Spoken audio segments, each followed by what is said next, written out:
प्रिय भक्तों, बड़े भाग्यशाली हैं आप लोग कि सत्संग से आप जुड़े हैं। देखिए, समुद्र को पार करना हमारे बस में नहीं है। समुद्र को हम पार नहीं कर सकते हनुमान जी की तरह।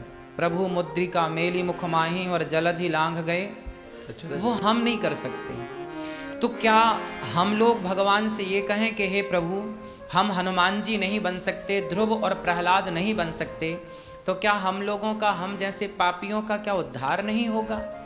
तो भगवान बोले नहीं, तुम चिंता ना करो। तुम ध्रुव प्रहलाद नहीं बन पाए, हनुमान अंगद नहीं बन पाए, विभीषण जामवंत नहीं बन पाए, तुम मीरा रैदास और रसखान नहीं बन पाए, तो कोई बात नहीं, तुम फिर भी चिंता मत करो। तो फिर प्रभु चिंता कैसे ना करें? हमें तो अपने कल्याण की चिंता, क्या हम यूं ही 84 के चक्कर में भटकते रह जाएंगे? भगवान बोले ना, तुम कुछ ना करो, सिर्फ मेरे नाम का आश्रय ले लो। नाम लेत भव सिंधु सुखाही।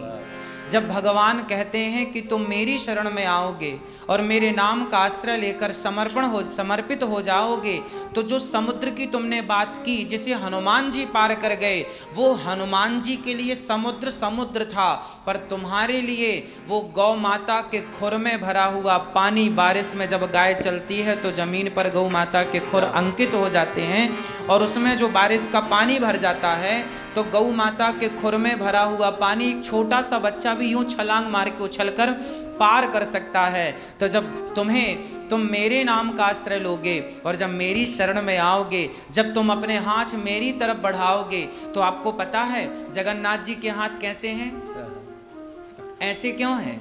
कभी सोचा है? जैसे कोई बूढ़ी अम्मा, बूढ़ी माँ या बूढ़ा पिता जब सीढ़ियों की तरफ बढ़ेगा और मुझे लगेगा कि ये चढ़ नहीं पा रहे हैं, तो वो अपना हाथ बढ़ाएंगे तो मैं तुरंत दौड़ करके उनके हाथ को पकड़ लूंगा। मानो हम जैसे पतितों के लिए जगन्नाथ जी ने कहा, मैंने तो अपने हाथ बढ़ा दिए हैं, अब तुम्हारी जिम्मेदारी है कि तुम मेरी ओर अपने हाथ बढ़ाओ।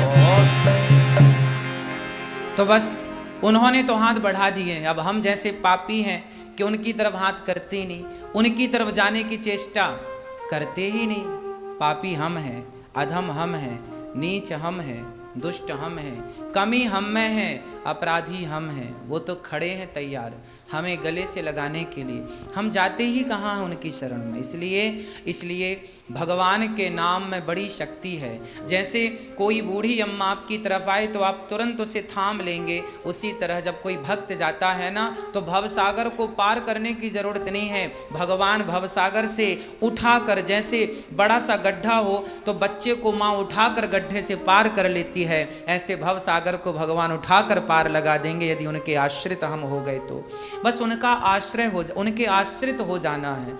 भगवान सुंदर कांड में गोस्वामी जी लिख रहे हैं कि सन्मुख हों ही जीव मोहि जबहि, जन्म कोटि अघ नासहि तबहि। जो मेरे सन्मुख हो जाता है, जो मेरी शरण में आ जाता है, उसे फिर 84 के चक्कर में भटकने की जरूरत नहीं। कितना भी बड़ा कोटि विप्रबद लागहि जाहू, आए शरण तजहि नहीं ताहू। करोड़ों ब्राह्मण, सोचिए ब्रह्म हत्या कितनी बड़ी है, गौ हत्या कितनी बड़ी है, इससे बड़ा अपराध क्या होगा? लेकिन भगवान कहते हैं करोड़ों ब्राह्मण को मारने वाला भी यदि मेरी शरण में आकर एक बार उसने कह दिया कि प्रभु मैं आपका हूं, तो मैं भूल जाऊंगा कि ये करोड़ों ब्राह्मणों को मार कर आया है, क्योंकि मैं शरण में आए हुए को कभी मारता नहीं हूं, मैं उसे स्वीकार कर लेता।